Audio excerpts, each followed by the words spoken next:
¿cierto? Colombia es un país megadiverso que resulta atractivo para los turistas. Y sobre todo porque el turismo ha ido cambiando sobre el de aviturismo. Antes, hace años, digamos, cuando yo empecé a avistar aves y empecé a conocer el mundo del aviturismo, la mayoría de pajareros que venían eran lo que llamamos nosotros hardcore. Venían buscando unas aves en particular y eso era lo único que les importaba. Ver esas aves que ellos necesitaban. Si aparecía una ave, por más que a nosotros nos pareciera bonita, excelente ave, porque puede ser difícil aquí, si ellos no la necesitaban, no les importaba mirarla. Entonces, para ellos era casi que perder tiempo. Ya no. Ya la gente, a pesar de que todavía hay hardcore, yo diría que ya no son tan hardcore, porque les interesa ver más cositas, ya disfrutan la mayoría de las aves que salen. Habrá algunas que no, pero eso es entendible. Pero también, además de eso, muchos de ellos no solo quieren ver aves, sino disfrutar de otras cosas. Obviamente, la mayoría del tiempo quieren ver aves, la mayor cantidad de aves posibles. Pero, si se presentan oportunidades para ver anuros o ranas, la van a coger, porque les encantan también. Les encanta en general la naturaleza, toda la naturaleza. Entonces, un guía de aviturismo, que sería pues al que más digamos que a lo que tiende este curso, hacia los guías de aviturismo, o a los que quieren, o a los que simplemente quieren conocer el mundo de la guianza en aviturismo o de las aves en general. Hoy en día un guía de aviturismo tiene que saber de varias cositas, no solo de aves. Tampoco le voy a decir pues que tiene que saber de todo, pero ojalá, ¿cierto? Tiene que saber, ojalá sepa de orquídeas, por lo menos un poco, por lo menos reconocer géneros o familias. De mariposas, también puede ser interesante para varios turistas, y de ranas, pero también de lagartos y etcétera, de todo lo que se le atraviese. Si usted sabe de insectos y el insecto es bien particular, muy colorido, eso les va a interesar mucho. Y de plantas en general también les puede interesar. Entonces, eso es lo que, la primera idea que quiero expresarles aquí. Porque hoy en día ustedes casi no encuentran guías de aviturismo que solo sepan de aves. La mayoría saben de muchas otras cositas. Pero entonces, ¿qué son las aves? Las aves son animales. Bueno, también quiero que me digan si me están escuchando, porque si no, pues estoy aquí hablando solo y tampoco. Si alguien quiere abrir el micrófono y decir, sí, sí lo escucho, o copiar por lo menos en el chat, lo que sea. Sí se escucha. Ah, bueno, muchas gracias. Entonces, listo. Entonces, ¿qué son las aves? Son animales vertebrados de sangre caliente. Sí, caminan, saltan o se mantienen sobre las extremidades posteriores, que es lo que nosotros llamamos las patas. Y las extremidades anteriores, que es lo que nosotros llamamos alas, están modificadas pues, para volar. Bueno, como alas, dice aquí. Tienen el cuerpo recubierto de plumas. Tienen un pico córneo sin dientes y ponen huevos, o sea que son ovíparos. También hay otras especies de animales ovíparas como los insectos, peces, anfibios y reptiles. Algún mamífero como el equidna y el ornitorrinco, bueno, son los únicos dos mamíferos que son ovíparos.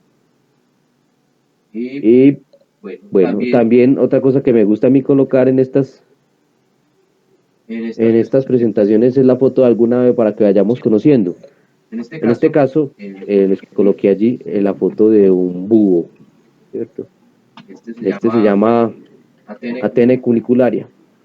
Por aquí coloqué pues lo que significa Atene, dice diosa griega de la sabiduría, que es Atenas. Y cunicularia es minero. ¿Por qué? Porque este búho tiene una particularidad, se encuentra sobre todo en el Valle del Magdalena, pero también en los llanos, ¿cierto? Y ellos hacen los nidos bajo tierra. Como por ejemplo cuando usted ve en televisión a los perros de la pradera o a los suricatos, de esa misma forma. Y muchas veces también uno los ve en comunidades. Entonces este es el búho que tiene esta particularidad. Esto para empezar. O sea, entonces básicamente, ¿cuál es digamos que la característica más particular de las aves? ¿Alguien me puede decir? Que solo la tienen las aves. Sería bueno si alguien participa.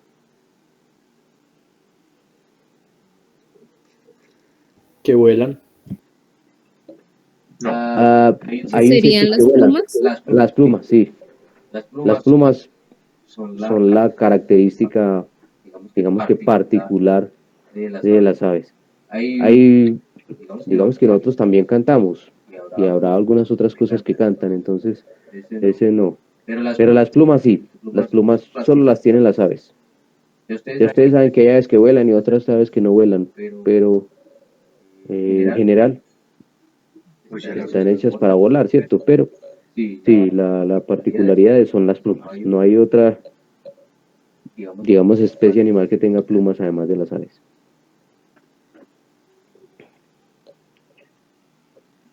Bueno, otras características de las aves. Ustedes tienen bipedalismo y pie digitígrado. Bueno, caminan en dos patas y tienen dedos, ¿cierto? Las aves están plenamente, pues, a pesar de que hay aves que no vuelan, ellas están hechas para volar. Entonces, por ejemplo, tienen fusión y reducción de huesos. Ellos tienen un esqueleto muy parecido al de nosotros, pero va a haber, digamos que varios huesos que se fusionaron o se redujeron para quitar peso. También otra característica de los huesos es que son neumáticos, tienen cavidades, a pesar de que son muy finos. Son muy finos, una estructura muy interesante. Ahí hay un dibujito, ¿cierto? Pero entonces ellos tienen muchos huequitos, cavidades en los huesos. ¿Para qué? Pues para que no pesen tanto. Incluso ellos tienen pulmones, sí. Las aves tienen pulmones, pero además de eso tienen unas bolsitas, digamos que son una extensión de los pulmones que se llaman sacos aéreos. Entonces cuando las aves respiran, listo, inflan los pulmones y también inflan los sacos aéreos. ¿Cuál es la particularidad de los sacos aéreos? Que los sacos aéreos están conectados a todos los órganos y huesos de las aves. Entonces cuando el ave llena de aire esos sacos aéreos, pues entonces también llena de aire los órganos y los huesos. Entonces funciona como si fuera un submarino, ¿cierto? Que cuando se llena de aire unas bombas que tiene, pues sale a flote. Va a tener mucho menos peso. Entonces eso ocurre con las aves. ¿Cuál es la desventaja que tienen las aves en este caso con esos sacos aéreos? Cuando ellos respiran, inhalan, exhalan y los pulmones, pues diga, se quedan sin aire. Pero los sacos aéreos todavía mantienen el aire. Y entonces cualquier partícula que ingrese a esos sacos aéreos extraña, les puede hacer mucho daño. Ellos se enferman muy fácil, las aves se enferman muy fácil. En general las aves no pueden estar expuestas a olores extraños o a sustancias extrañas, de pronto que sean muy volátiles, porque eso los va a enfermar ahí mismo. ¿Por qué? Pues porque como el aire mantiene tanto en los sacos aéreos, entonces esas partículas van a quedarse en los sacos aéreos y van a infectar otros órganos o simplemente el sistema respiratorio del ave. Ellas son muy sensibles, ese sistema respiratorio.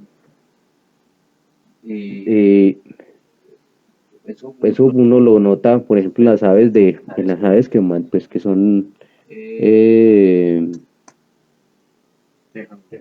de jaula, digámoslo así, porque se me olvidó la otra palabra, ornamentales, las llaman ornamentales. Ellas se enferman muy facilito si usted, por ejemplo, trapea con un límpido, con alguno de esos detergentes que huelen mucho, ellas se van a enfermar con eso.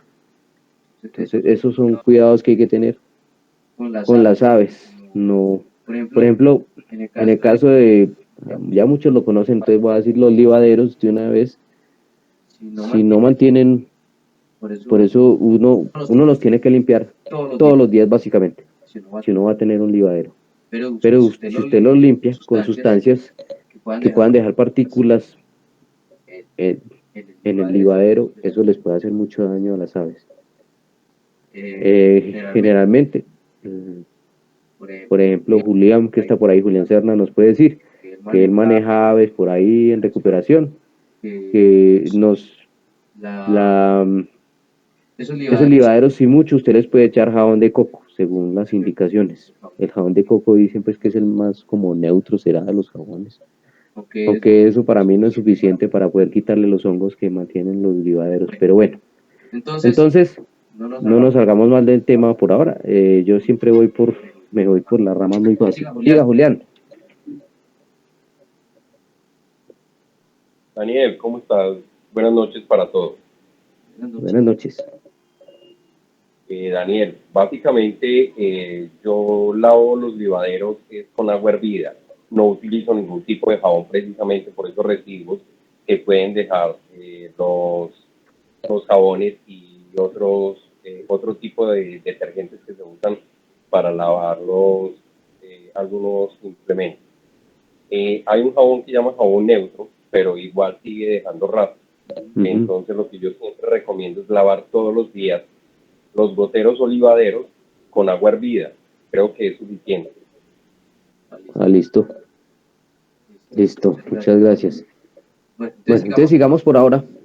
Entonces las aves también tienen una glándula uropigal o uropígea, que es una glandulita que tienen allí en la parte de la rabadilla, y esa suelta un aceite, y con ese aceite ellas le hacen mantenimiento y acicalan las plumas para mantenerlas con un nivel de impermeabilidad que ellas necesitan, ¿cierto? Obviamente cuando ustedes ven en el AVA que les cae agua, que tienen que llover muy duro para que queden muy mojadas. Al principio usted ve las goteritas que ruedan por las plumas. Eso es debido a ese aceitico que ellas sacan de esa glándula uropigal. Listo, no aquí, ya dice en esta letrica pequeña lo que yo ya había dicho. Ellas tienen un esqueleto muy ligero y que los huesos tienen esas cavidades neumáticas que se conectan al sistema respiratorio. Pero yo por ahí leí también que los demás órganos también se conectan a esos sacos aéreos. A ver. Siguiente. Bueno, aquí hay un poquito sobre la anatomía interna de las aves. Ustedes ven pues, que tienen, digamos que un sistema digestivo, bueno, parecido al de nosotros. Ellos tienen un poquito más, tienen como diferentes zonas de asimilación de los alimentos, ¿cierto? Y aquí se ven los pulmones, se ve también el intestino. No va a ser tan largo como el de nosotros. A una particularidad de las aves en este caso sería que lo que llamamos la cloaca, que es por donde ellos expulsan estos residuos, pues lo que nosotros lo que excretan del organismo, esa cloaca también es el órgano reproductor de la mayoría de aves. No, de todas más bien, ¿cierto? Del macho y la hembra lo mismo. No es que el macho, la mayoría de los machos no tienen ningún miembro masculino, es la misma cosa. Sino que ellos cuando se van a reproducir unen las cloacas y el macho pues excreta su esperma y ingresa a la cloaca de la hembra. Muy poquitas aves tienen un miembro masculino, por ejemplo algunos patos, creo que tienen un órgano masculino que lo sacan cuando lo necesitan y ya. De resto es por la cloaca.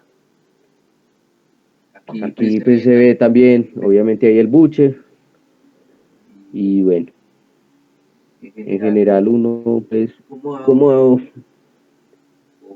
guía de aves no necesita saber mucho sobre los órganos internos de las aves, pero si algunos quieren ir más allá, pues eso es importante. Para mí lo más importante de saber de las aves es que son muy sensibles, incluso a los vientos fuertes, porque bueno, hay una característica de las aves es que ellas tienen que mantener una temperatura como de 35 grados mínimo en su organismo, y eso digamos que lo logran debido a que tienen un metabolismo muy rápido, eso mantienen funcionando. Ellas tienen que estar comiendo todo el tiempo tienen que estar comiendo las aves. Yo por eso no entiendo mucho el dicho de que come como pajarito cuando come poquito, porque las aves comen todo el día y eso nunca para. Entonces porque ellas tienen que mantener en funcionamiento ese metabolismo para mantener la temperatura a 35 grados. Los vientos muy fuertes les quitan de pronto la temperatura. Ellos por eso cuando hay vientos muy fuertes se resguardan en los arbustos. Por eso uno, por ejemplo, va al páramo y cuando está venteando mucho, uno no ve aves por ahí. Cierto, todas están resguardaditas. Eso, cuando usted pone, por ejemplo, una ave de jaula, una ave ornamental, por ahí en un balcón donde ventea mucho, eso rapidito se le muere, porque no tiene donde cubrirse del viento. Bueno, una parte importante de las aves, pues son las alas, obviamente. De todas formas, sin ellas no podrían volar. Y entonces es importante saber cuáles son las partes del ala. Ahí entonces lo que llamamos unas remiges primarias o las alas primarias o las primarias, también les dicen solamente así, son las, yo voy a decirlo así, son las plumas más importantes del ave. Porque ellas, dependiendo de la forma que tengan o la longitud, el ave va a tener una forma de vuelo, unas características de vuelo. Para que un ave tenga un vuelo potente va a tener unas primarias más anchas y también las va a tener largas. Pero por ejemplo, las aves que planean mucho no pueden tener unas primarias muy anchas, las tienen más bien alargadas. Y entonces usted ve esa característica en las aves pelágicas. Ellas planean mucho, obviamente, porque en el mar la mayoría del tiempo están las corrientes de aire. Entonces, para ellas, no que las corrientes de aire no se las lleven, las primarias no pueden ser muy anchas. Tienen que ser más bien alargadas, por lo menos las 3 primeras, ¿cierto? Empezamos digamos que usted cuenta desde el extremo. Yo no sé si ustedes ven el mouse cuando yo lo muevo, ¿cierto que no? No se ve nada. Entonces el extremo derecho de la pantalla, la primaria que esté más superior, en el extremo superior de la pantalla derecho, esa es la primera pluma, esa es la primera primaria, ¿cierto? Esas 3 primeras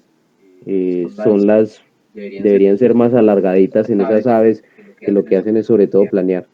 Ya en aves como, por ejemplo, las loras o, por ejemplo, algunas rapaces que vuelan tanto, ya las plumas van a ser más gruesas y más anchas y también larguitas, y eso les va a permitir volar o tener vuelos más potentes. Las otras plumitas, lo que ya son, por ejemplo, las secundarias, que son la número 4, ¿cierto? Y las terciarias son también plumas de sustento, pero pues las principales son las primarias. También cuando hay unas aves que cambian las características en algunas plumas de las alas, como por ejemplo los manakins, que también ese cambio ocurre en las primarias, que son las 3 primeras primarias. Son rígidas y por eso les permiten hacer ciertos ruidos. No todos los manakins, pero por lo menos el manacus, que es el que más conocemos por acá.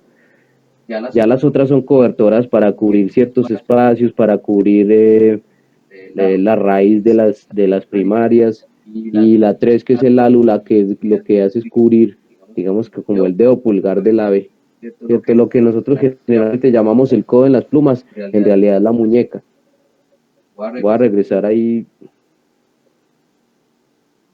Voy a regresar a esta donde está el hueso. Ahí donde dice primer dedo en ese esqueleto, ahí es donde está la álula. Y si ustedes ven, donde dice carpo, metacarpo, es porque se fusionan los huesos, esa sería la manito. Y la coyuntura que hay hacia el radio y cúbito, pues sería la misma muñeca que nosotros tenemos en nuestra mano. Entonces, el álula lo que cubre es como ese primer dedo. Y entonces, para que no volvamos a decir el codo, ahí en el codo, porque, por ejemplo, el alcaraván, que la mayoría de nosotros lo conocemos, o todos, es el caravana, el caraván, o los que ya son pajareros, pues les dicen vanellus por su nombre científico. Ellos tienen ahí en la muñeca tienen una espuela, básicamente es una uña, ¿cierto? Y con eso atacan generalmente a los que están presentando algún peligro para ellos o para sus crías. Entonces muchas ven, ay, en el codito tiene una garrita o una espuela. No, eso no es el codo, sino la muñeca.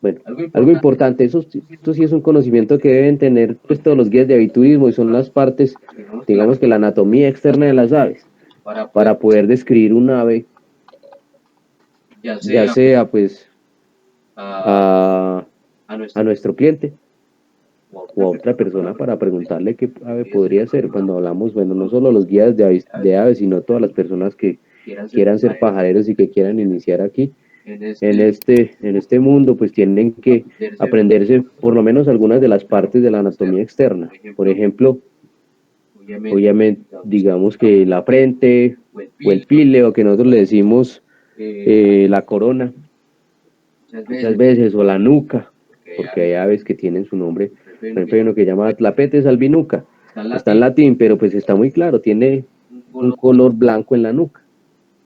Entonces hay que conocer esas partes, ¿cierto? Obviamente, pues aquí hay, digamos, cuáles son las principales partes. Ahí está la frente, el píleo o la corona, que nosotros le llamamos. También es bueno conocer las partes del pico. Aquí está el mentón, que sería la parte en donde ya se une el pico, digamos que a la cabeza del ave. La garganta, esas son importantes. Las coberteras también son importantes, porque muchas veces presentan allí algunas bandas, los aves, o pues les decimos las bandas alares. Pues entonces, si tiene bandas alares o no tiene bandas alares, puede ser una buena característica para comentarle a la otra persona cuando le estamos preguntando por algo, cuando le estamos describiendo el ave. Los muslos, el vientre, la cloaca, la rabadilla, que ahí se llama obispillo, porque eso está en español. Lastimosamente nosotros no encontramos mucha información de imágenes en español latino, sino en puro castellano, puro español de allá del ibérico, pues. Las rectrices de la cola también son importantes, porque a veces son la única diferencia que hay entre algunas aves de la familia de los atrapamoscas. Después vamos a ver cuáles son esas familias y qué características tienen. Por ahora estamos viendo algunas características particulares de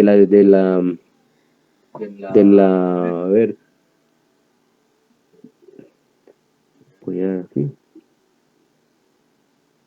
de este grupo de las aves. Las infracoberteras, todo eso es interesante, las supracoberteras. Entonces, para que vayamos aprendiendo algunas de las partes de la anatomía externa de las aves, que son necesarias en realidad para nosotros. Ya lo de los colores es una cuestión muy subjetiva, depende de muchas cosas, depende de las características de los ojos. La mayoría tenemos unas características similares en los ojos, hablando pues de los humanos, pero siempre puede cambiar alguna cosa en los pigmentos de los ojos y podemos ver algunos colores diferentes. Y eso se nota mucho cuando la gente le describe a uno una ave, cualquiera. ¿Dónde está aquí? Listo. Entonces ya habíamos dicho que la característica más particular, la más característica, pues, valga la redundancia, de las aves son las plumas. Y las plumas tienen unas particularidades. Ellas, digamos que tienen mucha tecnología natural que les permite tener las características, pues, ya sea de impermeabilidad o de colores que tiene. Entonces, al igual que las escamas de los reptiles, están compuestas de queratina, ¿cierto? Todo eso, por ejemplo, lo que llamaríamos el tronco principal de la pluma, que es donde está esta base, donde están prendidos todos los pelitos, que nosotros aquí las llaman, venga, yo me acuerdo, o las veo, como se me olvidó de fácil. Pero esto está por acá. Lo que llamamos, ¿sí ve?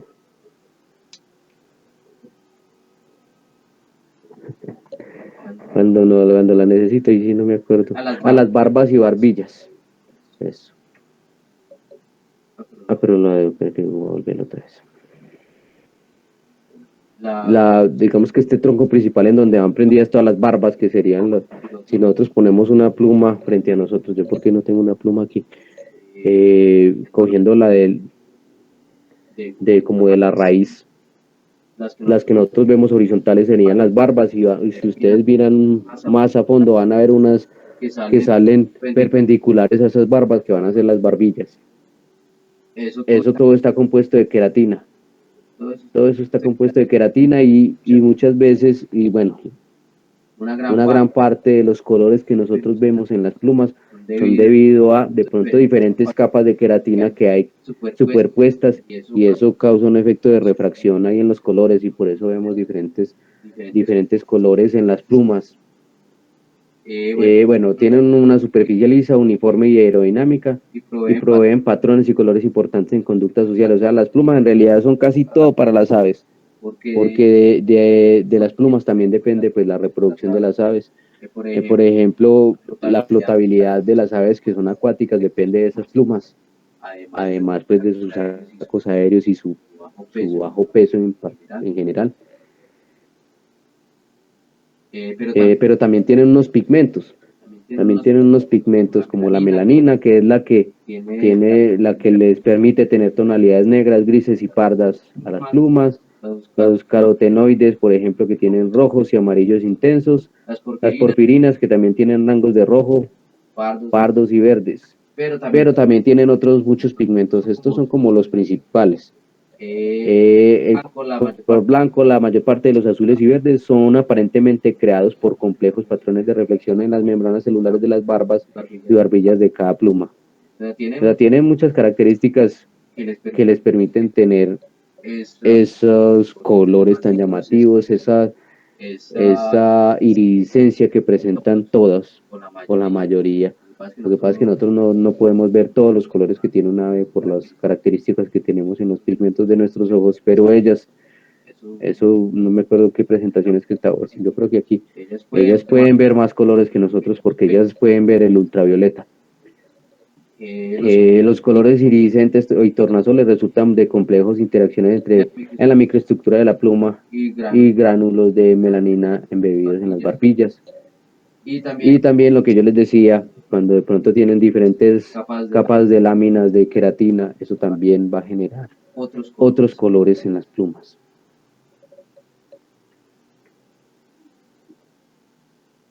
Otra característica de las aves muy importante, porque digamos que el pico, nosotros podemos entender por lo menos de qué se alimentan las aves, pero también otras características de su reproducción, de la construcción de nidos y todo eso de los picos podemos entender, o sacar la idea de que sacar esas ideas, más bien de qué se alimentan, cuál puede ser una forma de reproducirse, cómo construyen sus nidos, depende de los nidos. Entonces, de los picos. Entonces los picos son muy importantes. Por ejemplo, ustedes se ponen a mirar, las rapaces tienen un pico que al final es ganchudo, pero es un pico enorme y muy fuerte, porque ellos desgarran a sus presas con esos picos. Las granívoras, pues en general tienen picos cónicos. Las frugívoras, pues también la mayoría de ellas necesitan un pico fuerte para poder pues acceder a lo que necesitan de ese fruto. Estas limícolas son estas que buscan microorganismos, o bueno, organismos pequeños, o crustáceos, o algunos insectos o huevos en los pantanos. Entonces ellos barren con ese pico. Ese pico está hecho pues como si fuera un filtro para poder encontrar esos insectos, pero no alimentarse de la tierrita. Pues aquí tenemos las piscívoras también, que son las que comen peces. Las nectarívoras con ese pico básicamente pues tan delgado y tan largo para poder acceder a al néctar de las flores. Mira, aquí también están estas otras filtradoras. Básicamente están solamente los flamencos, porque ellos también meten el pico dentro del, de las aguas, o de esos pantanos, o de esos manglares más bien, y con el pico filtran lo que no necesitan y se quedan pues con la comida que necesitan. Y también las insectívoras, pues que tienen diferentes formas de pico. Pero entonces, pues, diferentes formas, pero no quiere decir que sean tampoco muy diferentes. De pronto algunas terminan con un garfiecito al final, bueno, pero no son cambios muy drásticos. Bueno, todas las aves tienen masa corporal centralizada, lo que ya les decía que un alto metabolismo y un sistema nervioso central y visión altamente desarrollados. Entonces ya también les decía, la forma del pico depende en gran medida del tipo de alimentación de las aves, pero los científicos, dígame, Angélica. Profe, qué pena mi ignorancia, que son aves limícolas. Limícolas. Sí, señor. Bueno, estas aves, digamos por ejemplo, esta ave aquí, se llama Platalea jaja. Es una ave que siempre está en los humedales, ¿cierto? Y ellas siempre están con el pico ahí adentro del humedal buscando su comida, desde las aguas que no son muy profundas, más bien pantanosas. Y son estas aves que tienen esa característica, siempre están en los humedales o cosas así, así parecidas pues, a los humedales, de pronto algún pantano, de pronto algún potero que se llenó de agua pues porque llovió mucho. Ellas buscan ese tipo de ecosistemas, digámoslo así, y allí buscan su comida. Entonces ellas lo que hacen es meter el pico ahí adentro y buscar la comida. Esas son las aves que son limícolas. Ahora bien, si queremos saber en particular qué significa limícola, entonces, sí, bien, que vive en el limo o lodo. Entonces, son las aves que les gusta el lodo. Esas serían las limícolas. Y Julián también tenía por ahí la mano alzada. Julián va a hablar o simplemente no bajó la mano de ahorita.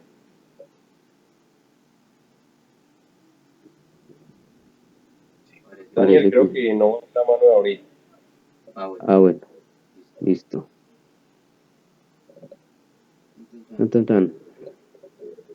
Bueno, tienen un sistema nervioso central y visión altamente desarrollados.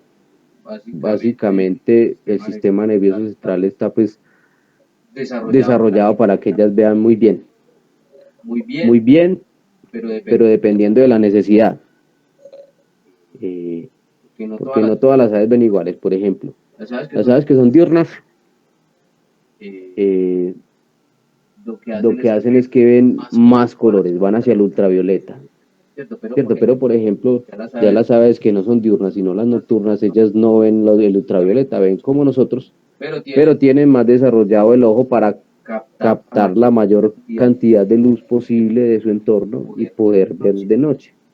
Entonces, el sistema nervioso de las aves está básicamente desarrollado para ver de la forma en que lo necesiten. ¿Cierto? Ellas no son tan buenas olfateando, salvo de pronto los gallinazos y las aves rapaces de ese tipo. Pero en general las aves no tienen buen olfato, ni tampoco tienen buen gusto. O sea, ellas en general tampoco es que puedan decir, esta comida está muy sabrosa, ¿cierto? Porque no, esa no es la característica que ellos desarrollaron. Digamos que su sistema nervioso no está desarrollado para ese tipo de tareas así como particularmente, sino para ver bien, que es lo que más necesitan. Por ejemplo, las aves que ven el ultravioleta, ellas en general no pueden enfocar bien. Ellos a nosotros nos ven como un borrón lleno de colores y movimiento, entonces por eso nos ven, pero no necesitan detallar muy bien cuál es la forma. Ellos no van a decir este tiene la nariz de esta forma o los ojos achinados, nada de eso. Eso no lo ven las aves. Bueno, también las aves tienen diferentes formas de patas. Y las patas están pues de acuerdo a las necesidades que ellas tienen. Entonces tenemos, por ejemplo, las patas palmeadas de los patos pues para poder nadar, ¿cierto? Como que les sirvan como remos. Ya algunas aves, también hay otras que también nadan y puede que no las tengan tan palmeadas, pero los dedos son bien gruesitos y también les permiten nadar. Pues las aves que corren, ustedes van a ver que tienen unas patas bien gruesas y fuertes. Ya las aves que mantienen en árboles pues van a tener unas garras bien desarrolladas pues para poder sostenerse en los árboles, de las ramas. Por ejemplo, los carpinteros tienen esta forma, como, digamos que así como en X de los dedos. Entonces tienen 2 dedos adelante y 2 atrás y eso les permite moverse de la forma que ellos quieran cuando están prendidos del tronco. Entonces ellos pueden incluso estar boca abajo no, sino con la cabeza hacia abajo, pues. O de cualquier forma en un tronco, ellos se pueden prender de la forma que quieran por esa forma de las patas. Hay otros que nosotros les decimos trepatroncos, bueno, así se les dice, y estas aves no tienen también trepan los tronquitos como los carpinteros, pero estos no pueden ir hacia abajo o hacia arriba como lo pueden hacer los carpinteros. O sea, el carpintero puede subir y bajar prendiéndose simplemente con las garritas. El trepatroncos tiene 3 dedos adelante y uno atrás, y entonces ellos cuando necesitan bajar les toca volar para volver a empezar. Pero lo que sí tienen es una cola rígida, los trepatroncos, para sostenerse del tronco. Tienen como uñitas también en la cola que les permiten sostener su peso allí. Entonces también la forma de las patas es algo importante, pero pues como en todos los animales, todos tienen las patas dependiendo de sus necesidades. Obviamente las rapaces van a tener también patas muy fuertes y con garras enormes para poder desgarrar, para poder sostener bien a sus presas. En realidad las rapaces matan a la presa es con las garras. Como tienen esas garras tan largas y afiladas, pues las atrapan y ahí las matan. Y son fuertes y entonces la presa no se va a poder salir tan fácil allí. Las patas entonces son otra característica que es importante no solo de las aves sino de los animales en general. Bueno, ya les venía diciendo pues lo del metabolismo de las aves. Entonces esto se llama que son endotermos, que mantienen la temperatura más o menos constante todo el tiempo. Bueno, aquí dice de 40 grados, pero entonces no puede bajar de. Entonces necesitan altas tasas tanto para mantener la temperatura como para poder volar también. Su sistema respiratorio y circulatorio han evolucionado para proporcionar rápidamente la energía y el oxígeno que necesitan las células. Y muchas aves pequeñas pueden almacenar energía en forma de grasa durante el día y consumirla en la noche. Esto lo hacen, por ejemplo, las migratorias mucho. Ellas lo que hacen cuando paran en las islitas las que paran pues porque son pequeñitas, por ejemplo las reinitas son aves muy pequeñas que pues, no tienen como volar los 3.600 kilómetros hasta acá. Entonces ellas lo que hacen es que se vienen pues por el Caribe, que hay más islitas, y en cada islita que paran comen mucho fruto que sea alto en calorías, alto en grasa. Ellas la guardan durante el día mientras comen y vuelan en la noche. Entonces en ese vuelo gastan toda esa grasa de energía que guardaron durante el día. Bueno, los colibríes pueden reducir sus tasas metabólicas para ahorrar energía, y cuando eso lo hacen pues por la noche. Que se le dice torpor, ya se me olvidó la palabra. ¿Usted se acuerda, Miguel? Torpor. Me parece que se llama el estado que ellos tienen en la noche, que bajan sus tasas metabólicas tanto que parecen hibernando. Esto porque como pues ellos no pueden ver en la noche, entonces no, obviamente no se pueden mover. y para no gastar tanta energía, porque ellos el metabolismo pues es demasiado rápido, entonces casi que hibernan en la noche.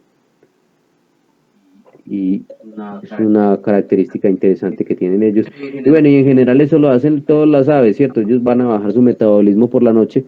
Ellos no duermen, bueno, la mayoría de las aves, los únicos que nosotros decimos que duermen son los colibríes. Las aves en general no duermen, pero descansan. Bajan su metabolismo para poder estar quietos y no gastar energía porque no pueden consumir alimento para recuperarla. Muchas veces cuando nosotros encontramos un ave por ahí que se chocó contra la pared por la noche, que de pronto tropezó contra su ventana por la noche, es porque de pronto llegó algún depredador y la asustó, y entonces ella salió volando y como no ve nada, pues se choca con cualquier cosa y generalmente resultan muertas. Y además tiene una alta tasa de crecimiento. Y alcanzan el peso y tamaño del adulto Mucho más rápidamente que los mamíferos de igual peso. O sea, básicamente cuando el ave ya, cuando el pichoncito deja el nido, ya tiene el tamaño de los papás. ¿Qué ¿Qué es lo que le falta? Mudar plumas y obtener los colores, o más bien que las plumas tengan las características que necesitan para poder reflejar la luz de tal forma que nosotros veamos los colores que tienen. Las plumas, generalmente los pichones salen del cascarón y sus primeras plumitas son del color de la hembra y después van mudando de plumas y van obteniendo el color de los machos, los que van a ser machos, y las que van a ser hembras pues se quedan con el color que tenían ya. Eso no ocurre en todas las especies. Hay especies que hay hembras que logran tener otras tonalidades, que logran tener el mismo plumaje del macho. Eso ocurre en algunos colibríes, por ejemplo. Pero entonces lo que vamos es que desde cuando ya dejan el nido, ya tienen el tamaño, y esos en 1 o 2 semanas. Bueno, hay aves, como algunas rapaces, que dejan el nido 1 o 2 años después. Eso ya es otra vuelta. Pero en general las aves pequeñas, por ejemplo, sí dejan el nido muy ligero y obtienen la capacidad de moverse de la forma natural que ellos deberían moverse muy rápido. No va a pasar. Bueno. El sistema nervioso central de ellas es muy parecido al de los mamíferos. Tienen un nervio olfativo, tienen un lóbulo olfativo, lóbulo óptico, un cuerpo pituitario, un bulbo raquídeo, médula espinal, hemisferio cerebral, glándula pineal, cerebelo, así como un cerebro normal de mamífero, pero lo que ya les venía diciendo es que lo que tienen más desarrollado es el lóbulo óptico. Eso no cambia. Esto pues, yo no me meto mucho en la parte del sistema nervioso central porque no soy muy bueno. Digamos que yo no estudié ciencias naturales. Bueno, para los que no saben, la mayoría me imagino, yo soy guía de turismo pues profesional, pero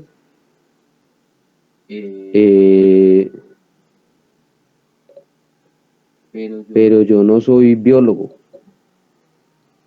Yo simplemente soy pajarero.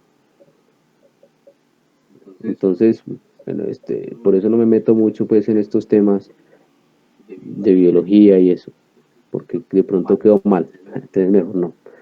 Pero esta diapositiva era simplemente para mostrarles pues que ellos tienen, a pesar de su tamaño, tienen básicamente lo que nosotros llamamos un cerebro normal. O sea, no es que tengan solo una masita ahí, tienen las divisiones, digamos que características de un cerebro de mamífero, pero como ya les decía, la ellos.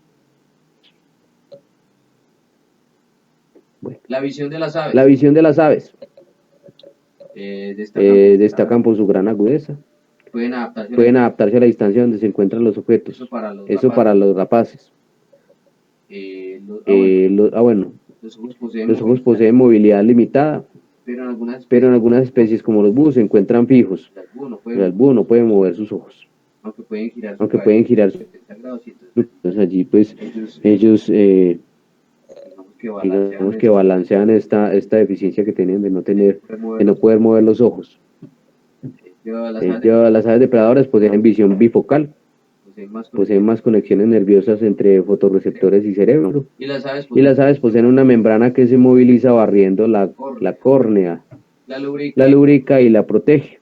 Es como el párpado, pero es un párpado transparente, para que ellos puedan seguir viendo. Esto lo tienen obviamente pues, las aves acuáticas bueno, y estas aves que pues cuando están en vuelo necesitan algo que les proteja el ojo, sin necesidad de bajar los párpados, pues que no nos dejarían ver. ¿Cierto? Y lo que ya les decía, pues que ellas tienen visión ultravioleta, o sea, que pueden ver unas frecuencias más bajas que lo que nosotros podemos percibir con nuestros pigmentos. No van a ver unas frecuencias así. ¿Por qué? Porque los colores dependen de... Nosotros tenemos 3 pigmentos en los ojos. Y cada pigmento tiene unas frecuencias que logra detectar. Y dependiendo pues de la combinación de las frecuencias que lleguen a nuestros ojos, ya sean bajas, medias o altas, nosotros vamos a poder ver ciertos colores. Pues las aves tienen más pigmentos y eso les permite detectar unas frecuencias más bajas y les permite entonces a su vez percibir más colores en las superficies que lo que nosotros vemos, ¿cierto? Pero frecuencias bajas, más altas no. En esa cuestión de las frecuencias altas ven igual que nosotros. Entonces, bueno, eso les permite a ellos que cosas que nosotros no podemos. Entonces, cuando nosotros decimos que, por ejemplo, un ave, una especie en particular tiene dimorfismo o no, muchas veces nosotros nos basamos en los colores que podemos percibir en sus plumas. Entonces, cuando no tienen dimorfismo para nosotros, la verdad es que sí tienen dimorfismo, pero entre ellos, porque ellos van a poder ver otros colores que las hembras o los machos van a tener de diferencia en el espectro ultravioleta. Y obviamente esto es con fines reproductivos, pero también puede tener otros fines. Por ejemplo, las rapaces, las diurnas, que pueden ver también en el espectro ultravioleta, con esto pueden percibir más fácilmente dónde está su presa, ¿cierto? ¿Qué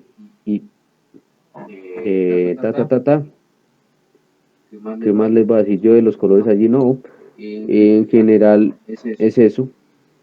Ellas pueden ver los colores y por eso sí pueden diferenciar cuál es macho, cuál es hembra. Porque, por ejemplo, miren que hay especies como lo que yo ya decía, el manacus, el pichón se demora, bueno, el juvenil macho se demora 2 años en obtener el color de un manacus ven como macho. Antes de eso, uno lo reconocería pues porque ellos practican mucho su baile de cortejo o con lo que está marcando territorio, pero entre ellos sí reconocen cuáles son los machos y las hembras por ciertos colores que ellos ven que nosotros no podemos. Bueno, la reproducción de las aves poseen sexos separados y fertilización interna. En algunas especies como patos y avestruces, el macho posee un órgano copulador, pero en las demás el macho deposita su esperma dentro de la cloaca de la hembra por simple aposición, o sea que la coloca ahí. Luego, en el útero de la hembra ocurre la fecundación y comienza a formarse el huevo, que en el caso de las aves es un huevo amniota, con una cubierta calcárea seca, el cascarón, lo que nosotros llamamos cáscara, y que más tarde será depositado en el nido e incubado por uno o ambos padres. Esto también es una característica hecha para que ellos puedan volar, ¿cierto? Para que ellos no tengan las hembras no tengan que cargar con su, digamos que con su hijo, sino que lo puedan dejar ahí en el nido, pues para ellos poder alimentarse y moverse naturalmente. Porque, bueno, eso también depende pues de la especie. Generalmente hay especies en las que el macho y la hembra se turnan para salir, alimentarse y traerle alimento al otro y calentar el huevo para no dejarlo enfriarse. ¿Cierto? El huevo sí necesita también generalmente una temperatura alta para poder desarrollarse el embrión dentro del huevo. Generalmente es una temperatura similar a la que tiene el ave en su cuerpo, en su organismo, que es la de los 35, 40 grados. Pero hay otras especies que la hembra siempre está ahí en el nido y el macho simplemente llega y le lleva comida. Pero, como les decía, ellos ponen huevos para poder seguir volando en caso de necesidad, ¿cierto? Pues para moverse naturalmente. Lo que llaman aquí cuidado biparental, es cuando se turnan para cuidar el huevo o para cuidar a los pichones cuando ya salieron del huevo. Pero hay otras especies, por ejemplo los colibríes, la hembra es la que se encarga de todo. El macho solamente pone su esperma por oposición y se va a buscar otras hembras. Y la hembra entonces se encarga de la incubación, de construir el nido, de alimentar a los pichones, todo. Eso lo hace la hembra. Entonces imaginen esa hembra llena de huevitos, ¿no? O de embriones en su cuerpo, no. Ella los puede dejar ahí en el nido y se va a buscar comida, se alimenta y alimenta también a los pichones cuando salen del cascarón.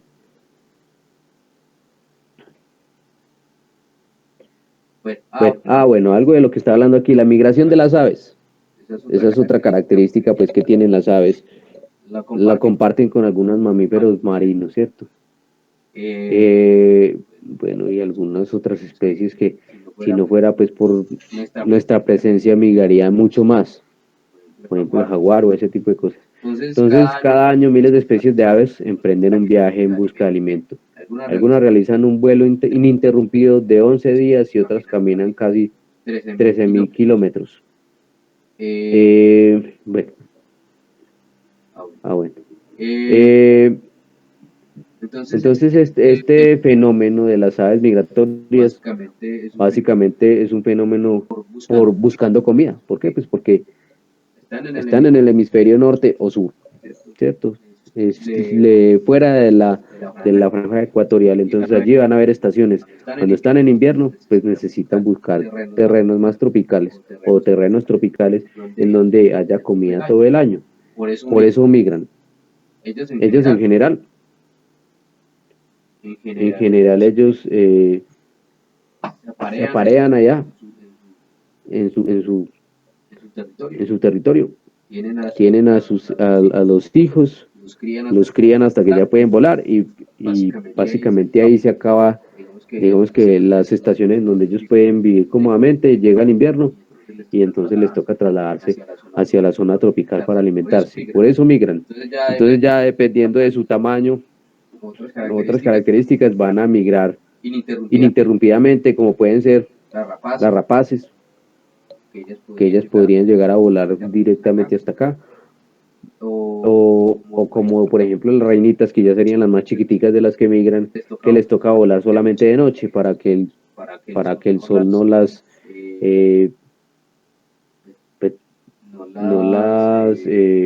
¿cómo se me van las palabras, hombre?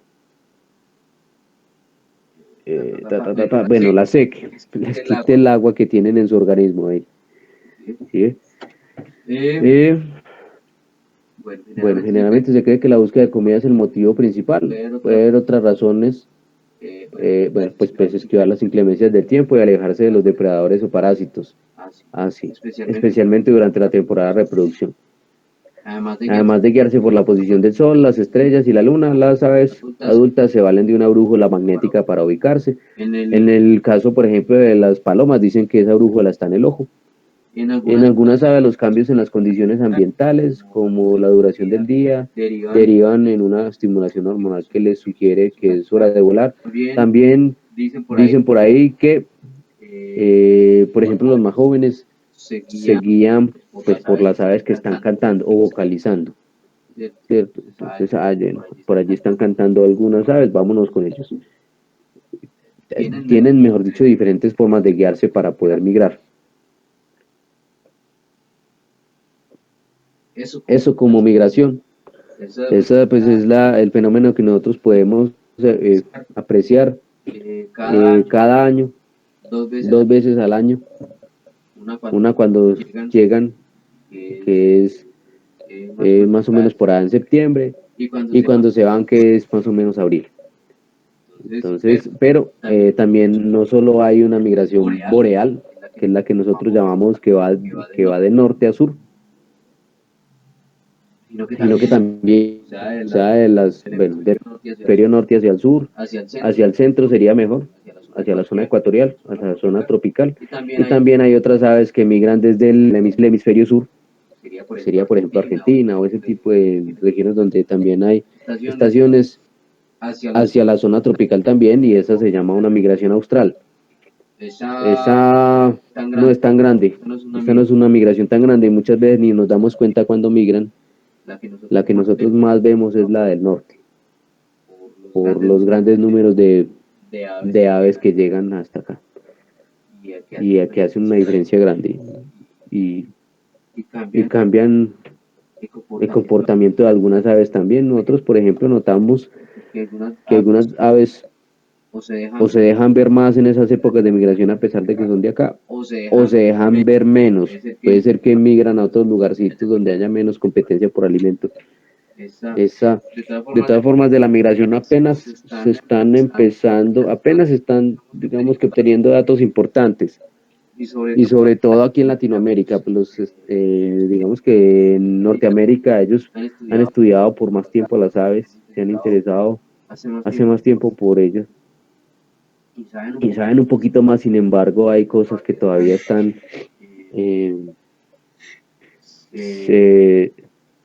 por conocer. Bueno, la evolución, vamos a ver un poquito de evolución, no mucho, porque esto la gente habla mucho, pero nosotros en realidad, pues no, solamente pues al que ya le interese ahondar mucho más en el tema de la evolución, pues que lea más, pero nosotros no necesitamos saber mucho más, solamente que las evidencias fósiles y los numerosos análisis biológicos han demostrado que las aves son dinosaurios terópodos. Por cierto, a mí se me olvidó que es terópodos.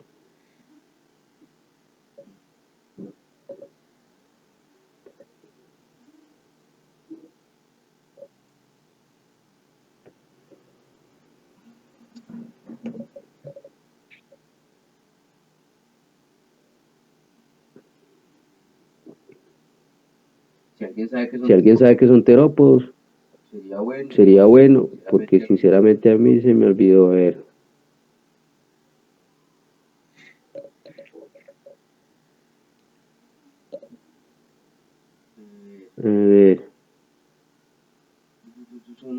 Son un suborden de los dinosaurios,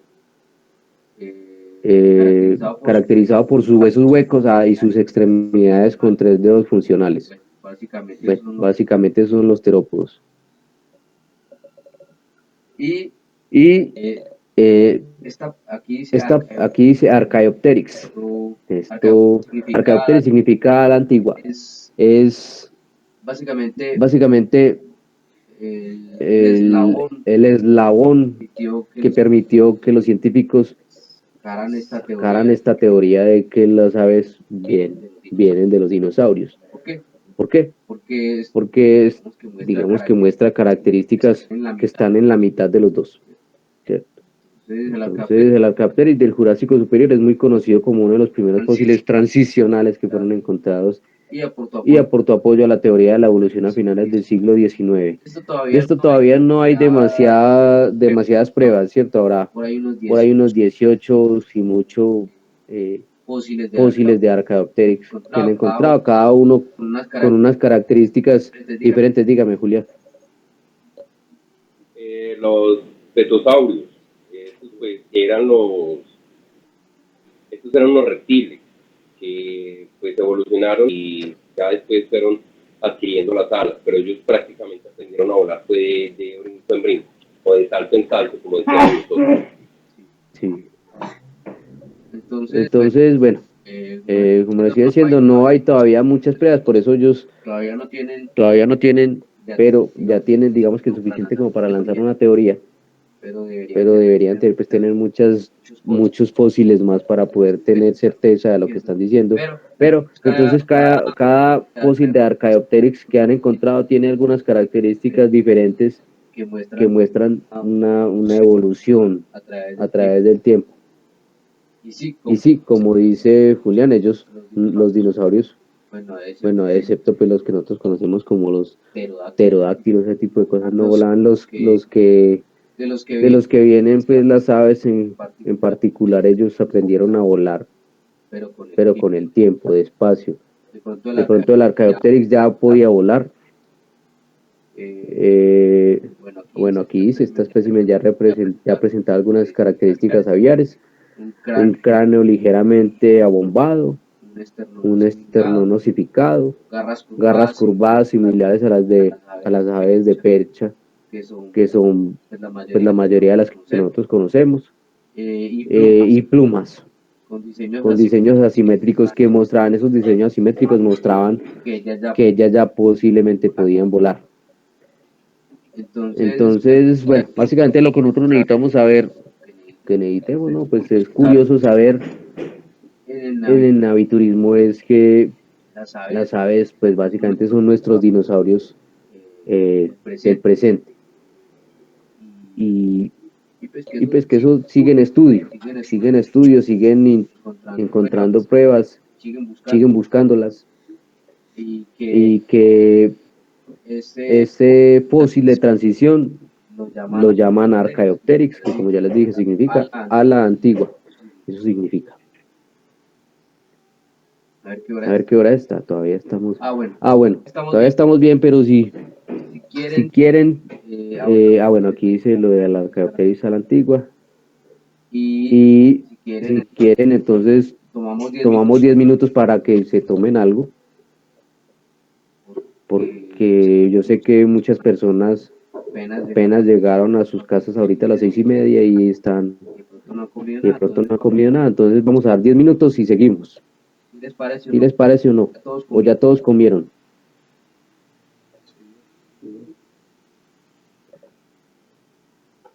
Igual ya después de los 10 minutos quedarían otros, y mucho, 40 minutos de esta sesión. Como ustedes están muy callados, entonces vamos a dar los 10 minutos.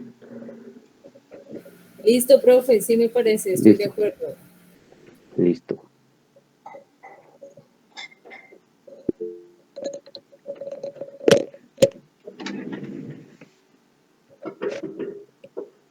No dicen nada, ¿sí? Maluco esto de...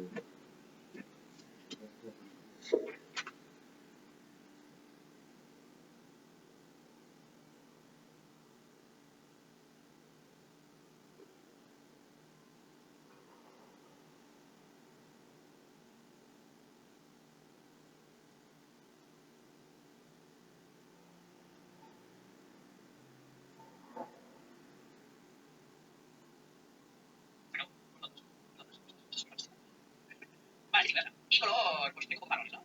Más marrones, pues vale, está bien. Ahora la boca. ¿Qué boca le ponemos? Tío, esta me encanta, tío, esta me encanta. ¿Más sonriente o menos? ¿Esta qué es? Ahí, la boquita, triángulo, un cuadrado. Pero una boquita, ¿eh? Y la sonrisa la ponemos. Esta mucho, tío, esta mucho. Bueno, pues esta, pendiente, ¿no? Súper simpático. Sí, me parece. Sí. A ver, boca aquí, vale, marcas, corrientes, esas cosas, ¿no? Ahí está, este es mi personaje. Para acá, vamos para allá. Bien, ya estamos listos, vamos allá. Vale, bien, para registro. Ok, ya podemos empezar a hablar sobre todo.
Ay, que usted se está viendo en la cámara, ¿no? No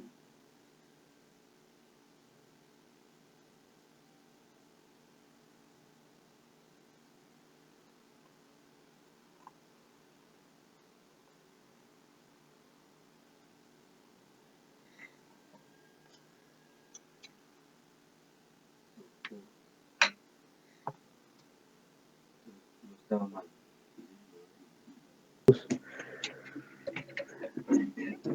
Entonces, sigamos, si están por ahí. Por ahí alguien dijo que Por ahí alguien dijo que sí, bueno. Entonces, Lo siguiente es ver algunas particularidades evolutivas de las aves.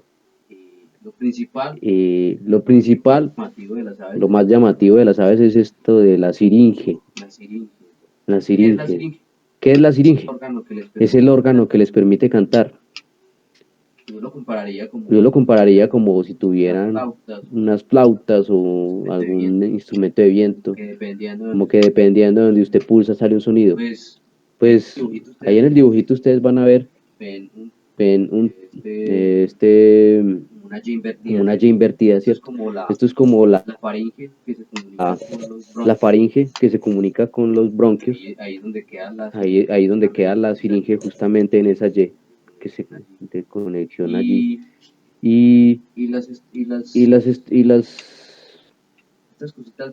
cositas verdes que ustedes ven a los lados, extremos ahí en los extremos, ellas vibran y hacen vibrar las y paredes hacen vibrar las paredes, y eso es lo que hace que se produzcan los sonidos. Dependiendo del ave, va a tener una siringe más o menos evolucionada y va a poder generar o más o menos sonidos. En general, la mayoría la mayoría de las aves pueden generar al menos 2 sonidos al mismo tiempo. ¿Por qué? Porque tienen esa división en esa división en ya, digamos que tienen 2 flauticas. pero eso Es una particularidad chévere. Por ejemplo, y ya aves como lo que nosotros conocemos en el mundo de las aves, como los cucaracheros. Ellos son de los que más generan sonidos, o las mirlas, o por ejemplo, lo que vemos por ahí en internet, el ave lira, y es la siringe ese tipo de cosas. Y es la siringe la que les permite generar tantos sonidos como pueden generar. Pues allí está el dibujito, ahí tienen los nombres de las partes de la siringe, pero entonces eso es una particularidad evolutiva de las aves. otra particularidad es la convergencia evolutiva. puede que no sea solo de las aves, ¿cierto? Seguramente hay muchas otras especies de animales que tienen esto de convergencia evolutiva, pero ¿qué es esto? Porque ustedes, por ejemplo, ahí en las fotos tengo 2 aves que son nocturnas, pero estas aves no son la misma familia. O sea, hay uno que es un búho y el otro de la misma familia. Los dos, o sea, hay uno que es un búho y el otro le decimos bien parado. El búho Megascops coliba, el currucutú, uno de los búhos más conocidos. Switch Owl y el Nyctibius griseus, que le dicen como potú, son de familias diferentes. Lo que pasó es que los dos, digamos que las dos especies tuvieron un mismo problema. Dicen como potú, ser nocturnos, y encontraron la misma solución al mismo cualquier problema. Entonces, se dice que se ha producido una convergencia evolutiva cuando un rasgo, que puede ser de cualquier tipo, morfológico, fisiológico, etcétera, es compartido por 2 o más organismos que no tienen un antepasado común. Como en estos casos, ellos no tienen un antepasado común, pero pues tienen una forma similar. Pero incluso cuando usted cuando por ejemplo el potú o el bien parado abre el pico, ustedes van a ver que tiene una cavidad, digamos que así, bucal enorme. Cambia el búho no. Y es porque el bien parado, cuando ya son por ahí las 6:30, entre 6:30 y 7, que ya empieza a oscurecer, él pues digamos que se despierta, entre comillas, ¿cierto? Porque él nunca estuvo dormido, simplemente estuvo ahí descansando, y se estira, y cuando ya estiró, empieza a volar y vuela con el pico abierto atrapando insectos. Esa es la forma en la que se alimenta. pero el búho no hace ese tipo de cosas. El búho está siempre ahí quietico, mirando a ver dónde está la presa, y cuando ya la tiene en la mira, pues va y la atrapa. Incluso ahí ya se nota pues la diferencia que tienen ellos, pero los dos tienen colores, las dos especies tienen colores que se camuflan muy bien en la oscuridad y durante el día también, obviamente. Además, por ejemplo, los búhos tienen la otra particularidad en las plumas, por la forma de sus plumas, ellos no hacen ningún ruido cuando vuelan, por ejemplo. No estoy muy seguro de si el Nyctibius tiene esa misma particularidad. Entonces, eso es convergencia evolutiva. Lo otro, las aves evolucionaron o en plumaje o en canto. Dependiendo de eso, es la técnica que utilizan para atraer a hembras, para poder aparearse. Entonces, cuando las aves evolucionaron con un plumaje muy bonito, como lo que es el caso de esta Tangara chilensis, o la Paradise Tanager que está ahí, lo que hace es un despliegue de sus plumas y muchas veces tiene algún tipo de baile o algún tipo de movimientos que hagan ver más los colores de sus plumas. En cambio, lo que es la Nicorina negreti, que por cierto es una ave endémica colombiana, ¿eso qué quiere decir? Que solo está en Colombia y sobre todo pues en la parte de Chocó biogeográfico. Lo que evolucionó esa especie fue el canto. Entonces tiene unos cantos bien complejos y tiene muchos. Generalmente esas nicorinas tienen varios cantos y lo que hacen es desplegar esas vocalizaciones para atraer una hembra, pero también obviamente para marcar su territorio también lo hacen. Entonces esa es otra particularidad evolutiva de las aves, que yo no sé si lo tienen otras especies, yo creo que no. Entonces esa es otra particularidad evolutiva que a mí me gusta mucho. Bueno, por aquí Bueno, y empezamos con otro tema. Todavía lo que es lo de la taxonomía, ¿cierto? ¿Qué es la taxonomía? Pues es la ciencia que agrupa ordenadamente a los organismos vivos de acuerdo al tiempo, de acuerdo a lo que se presume son sus relaciones naturales, partiendo de sus propiedades más generales a las más específicas. Entonces lo que hacen los científicos, los taxónomos, es empezar por una característica similar que tengan diferentes especies para empezarlos a agrupar en diferentes grupos. Entonces, bueno, todos estos tienen esta característica, pero esta parte de aquí tiene esta segundo grupo y tercero. Entonces así los van agrupando en diferentes grupos, digámoslo así. Entonces tienen características anatómicas, morfológicas, citológicas, fisiológicas, genéticas y entre otras. O sea, hoy en día hay muchas características en las que se basan los científicos para poder dividir las aves. Antes tenían obviamente por limitaciones en la tecnología que teníamos o etcétera, que ellos pues, se dedicaban sobre todo a vivirlo de acuerdo a lo que ellos veían, lo que era su comportamiento o su morfología, ¿cierto? Y de acuerdo a eso los dividían. Entonces esa división taxonómica ha sufrido muchos cambios hasta el día de hoy y va a seguir teniéndolos porque ellos cada vez se encuentran más cosas ya con el ADN y con otro tipo de características, se encuentran más cómo dividirlos o cómo cambiarles el nombre a las especies, etc. En otras palabras, es la ciencia que estudia las relaciones de parentesco. El resultado son grupos o la taxa. Entonces, en general, digamos que los grupos más representativos en la taxonomía o la jerarquía más representativa, ¿cierto? es dominio, que el dominio, que sería el grupo más grande en este caso. después le sigue el Después reino. le sigue el reino, que está dentro del dominio. Dentro Dentro del reino está el filo o división, dentro del filo de división está la clase, dentro de la clase el orden, familia, género, especie. Estos no son los únicos grupos, porque obviamente mientras los científicos estudian más y más y más, a veces necesitan unos subgrupos. Entonces está la superclase, la subclase, el superorden, la suborden, incluso hay por ahí la tribu y otras cosas así, pero digamos que las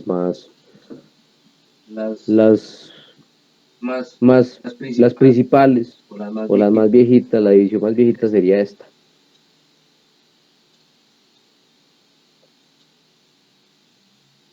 Bueno, entonces por ejemplo, empezamos por aquí, la clase aves, que es lo que nos interesa en este momento. La clase obviamente está dentro de, por ejemplo, un reino, un dominio, así. Entonces aquí dice, esta clase pertenece a la superclase tetrápoda, o sea, 4 extremidades. Esa clase tetrápoda pertenece al intrafilo, o sea que es como un subgrupo del filo, se llaman natostomata. Las especies que tienen mandíbulas articuladas, así como nosotros. Porque habrá algunos, por ejemplo, sanguijuelas o cosas así que no tienen mandíbulas articuladas. A su vez pertenece al subfilo vertebrata, básicamente que tienen una espina dorsal. A su vez pertenece al filo cordata. La forma más fácil que yo encontré de explicar qué es el filo cordata son animales que en etapa embrionaria tienen unas características que van a hacer que esas especies obtengan una médula espinal. Tienen esas ciertas características que hacen que su evolución, cuando van evolucionando en ese estado embrionario, van a obtener una médula espinal. Las que no tienen las características, eso fue, y obviamente entonces van a tener un encéfalo y médula espinal. Y bueno, al principio tienen unas hendiduras branquiales y cola. Bueno, eso es como el embrión que conocemos nosotros de donde lo hayamos visto. Esto entonces a su vez pertenecen al reino Animalia. Los otros reinos serían el fungi, que es el de los hongos, el plantae, pues obviamente las plantas, y el proctista, que son organismos unicelulares. Y pertenecen al dominio eucariota. Los otros dos dominios serían el bacteria y el arcae, que serían los procariotas que carecen de núcleo celular. El bacteria y el arcae son muy similares, pero tienen también una característica particular que los hace que los separen de dominio. Entonces la clase aves. La clase aves tiene, pues por lo menos para Colombia, porque pueden ser más, son más, mejor dicho, 31 órdenes. Aquí tengo entonces el listado de los 31 órdenes. Y por ejemplo, digo que aquí los tinamiformes tienen 18 especies. Cuando vean ustedes por ahí el SPP, quiere decir especies, o sea en plural. Y cuando lo vean SP nomás es porque es especie en singular. Entonces ahí tenemos que en Colombia tenemos 31 órdenes, que serían que están incluidos dentro de la clase aves. Ahí están los otros.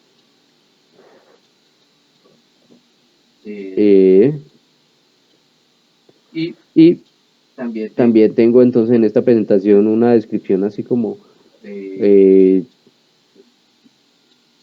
o no una descripción, bueno, unas características de los tinamiformes. Tinamiformes es el orden, ¿cierto? Y en este caso tenemos nosotros una sola familia dentro de ese orden, que son los Tinamidae. Dentro de esa familia tenemos 4 géneros, que sería el siguiente grupo, ¿cierto? Género. Entonces tenemos ya orden, familia y género. Y ya, digamos que por último, estaría la especie.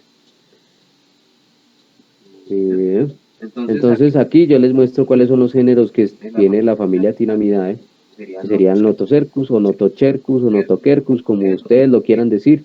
Yo no soy muy estricto en eso porque yo siempre he dicho que la gente debe decirlo como más le suene para que se lo aprenda más rápido. Si nos vamos a ir pues allá a la parte más científica, por ahí se escuchan dos formas de decirlo, dos formas de decir el latín, dependiendo de las corrientes que sigan o de cómo lo hayan estudiado. Hay uno que dice que se dice Notochercus, que porque es latín, el latín clásico que él conoce es el eclesiástico, y hay otro que dice que no es ese latín eclesiástico y clásico, sino otro, y que se diría Notoquercus. Bueno, eso a mí sinceramente esa discusión no me importa mucho, yo lo sé decir de las dos formas y además de la que me gusta a mí, que sería el español latinizado, mal dicho, muy mal dicho, pero que me gusta más a mí, y sería Notocercus, a mí me gusta decirlo así. También el otro género sería Tinamú, los Cryptorellus y los Notoprocta. Aquí coloqué la foto del que más conocemos en esta región, que sería el Cryptorellus zoe. ¿Por qué? Porque lo conocemos porque es muy de la región cafetera. Le dicen, en muchas partes le dicen chorrola. O sea, la gente lo ha visto. Los otros tinamús son muy duros de ver.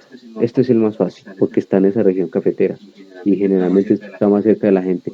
Por ejemplo, aquí también tenemos Notocercus bonapartei o Notocercus julius, pero esos son duros de ver, eso la gente no los conoce. A menos de que sea pues un cazador, ¿cierto? Uno que lleve mucho tiempo metiéndose en el bosque y descubriendo cositas para comer. Pero este es el más común, el más visible. Y entonces así tenemos también, por ejemplo, el orden anseriforme, que sería el de los patos, pero también hay otra familia dentro de ese orden, que son los anímides, que parecen unas pavas grandes, pero no son pavas. Entonces, dentro de los anseriformes tenemos dos familias. También tenemos a los galiformes. Eso sí, pues se diría de cualquiera de las formas. Bueno, en español latinizado quizás diríamos galliformes, pero a mí no me suena bonito, entonces yo no lo digo así, que significa que tiene forma de gallo. Por cierto, los gallos, para los que no saben, son oriundos, bueno, el primer gallo es de Asia, el original. Los gallos que nosotros tenemos aquí vinieron de Asia, que los domesticados, entonces esos vinieron desde Asia antes de que vinieran los españoles aquí. Ustedes saben las migraciones que los humanos también hacían antes.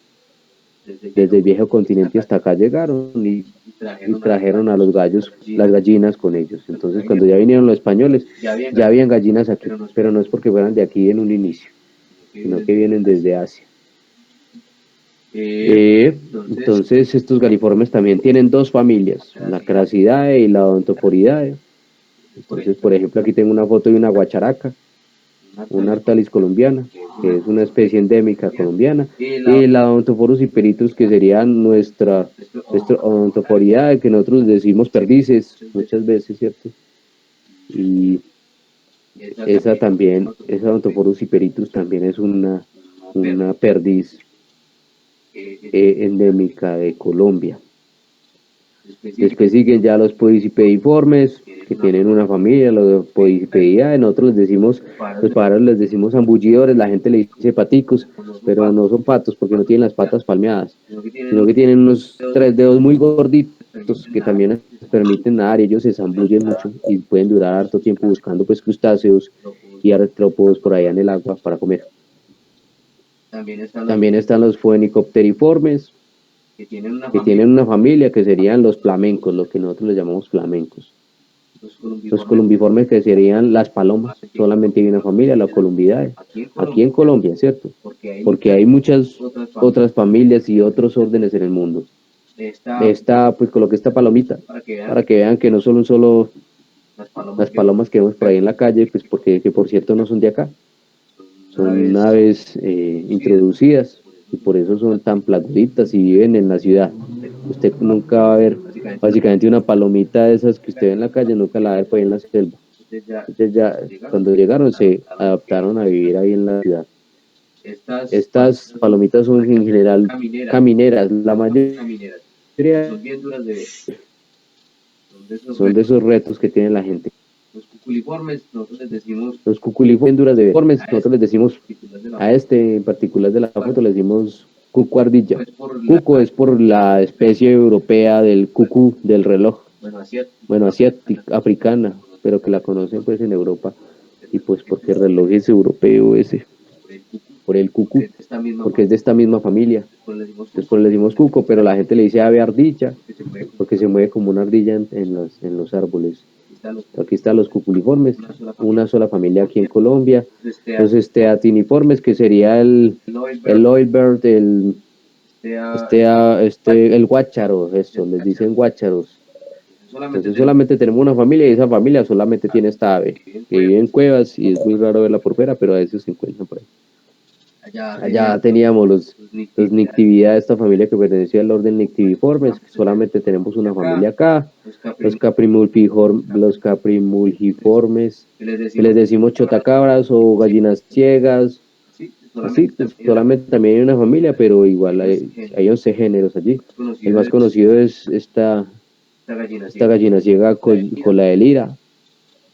Es, digamos que la que más suena porque ha salido en televisión y todo eso.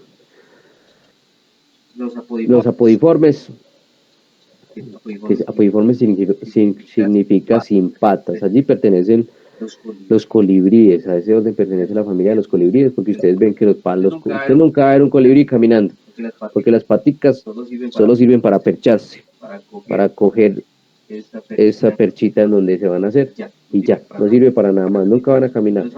La apodidae, la familia apodidae son los de los vencejos. Mucha gente les dirá golondrinas, pero se pueden confundir. En un principio se puede confundir las golondrinas con los vencejos, pero no, son diferentes. Y una de esas diferencias pues es que los vencejos tampoco tienen patas para caminar, solamente para percharse. Aunque ni para eso las utilizan mucho, porque ellos casi nunca bajan a percharse. Ellos incluso duermen en el aire. Bueno, dicen que pueden dormir la mitad de uno de sus hemisferios para que descanse y luego duerme la otra mitad. Entonces nunca tienen que bajar. Para lo único que bajan es para beber agua o para reproducirse, no más. Tenemos bueno, aquí los colibríes y los vencejos. Opisthocommiformes le dicen pava hedionda o huatzin. Lo que pasa es que tiene ciertas características que los hacen diferentes a las pavas, entonces por eso no están ahí con ellos. Esto es una ave que se ve sobre todo pues en la parte amazónica de Colombia. Es interesante porque los pichones cuando están pichoncitos todavía la mano les sirve para prenderse, todavía tienen esa manito útil para poder prenderse, para poder subirse a los árboles. Es interesante. Entonces según la comida que ellos tienen, ellos como que despiden un olor y por eso les dicen pava hedionda. Los gruiformes serían con las formas de grulla. En este caso nosotros aquí tenemos 5 familias. Todas son aves relacionadas con el agua. Entre esas están lo que llamamos las cigüeñas. Ahí están. Los gruiformes, entonces aquí tengo algunas fotos de algunos, el aramulgará, una que le dicen carrao, y estas otras que les dicen pollitas de agua, que son bien bonitas, pero mantienen escondidas en los pastizales que hay alrededor de los agüeyes o humedales. Eso en general debería uno decir que son difíciles de ver. Caradriformes, otras aves acuáticas, tienen más bien hábitos nocturnos, pero uno los ve sino que mantienen ocultos y cuando se dejan ver pues, el agua. A ver, ¿qué otra cosa así? No. Los caradriformes, el alcaraván, que es el que más que es conocemos. el que más conocemos. Esta tringa Y aquí una tringa solitaria que es de las aves fácil vemos cuando vienen migrando. Esta es una migratoria. Euripipiformes Euripipiformes es una garza, le dicen garza del sol. solamente tiene una familia Solamente tiene una familia y esa familia solo tiene ese género. Esta es una ave muy buscada para fotografiar, pero obviamente cuando abre las alas. Estos son aves pelágicas que ustedes solo van a ver en el océano. Cuando salen al mar y se van en un bote, es la única forma de verla. Allí solamente hay una familia. Eso pasa mucho pues con con algunas de estos órdenes acuáticos. Entonces, espenisquiformes o espenichiformes, como yo no sé cómo lo quieran decir, son los pingüinos. Los pingüinos generalmente son registrados aquí en Colombia cuando pasan, porque no tenemos como un pingüino propio. Bueno, otras 4 familias en este orden de aves pelágicas. Los procelariformes. Bueno, no, mire, yo me equivoqué ahorita. Los ciconiformes serían lo que llamamos las cigüeñas. Este Javirumicteria es un tipo de cigüeña. Aquí en esta familia hay tres géneros de cigüeñas. Los uliformes, de esos la gente los que más ve sería fregata, porque se van para el Caribe, Cartagena, Santa Marta, y allá se ven volando. O estas aningas o el pato aguja, no es tan común. Esto se ve mucho en los zulas de Box, y se chistositos para caminar.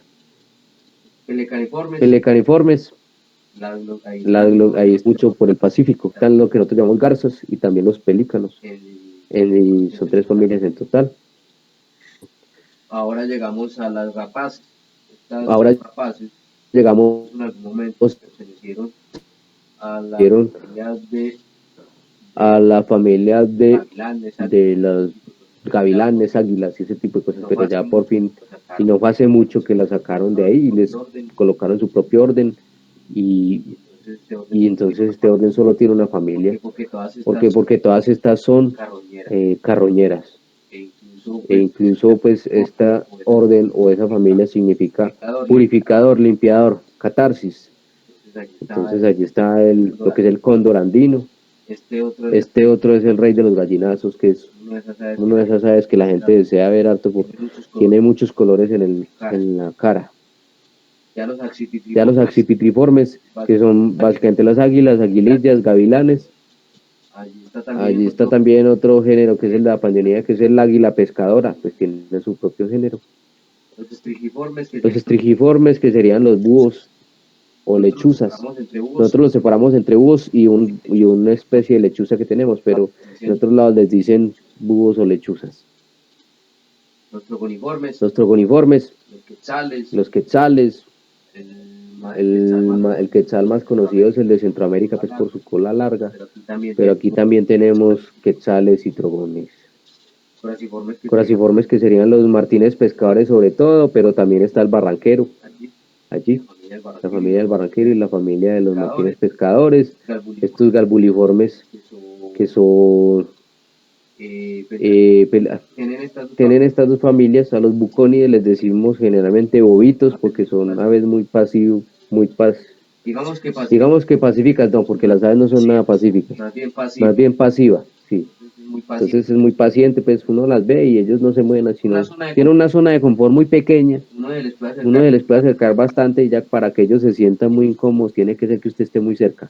Y estos otros, los galbulidae, que son los jacamales.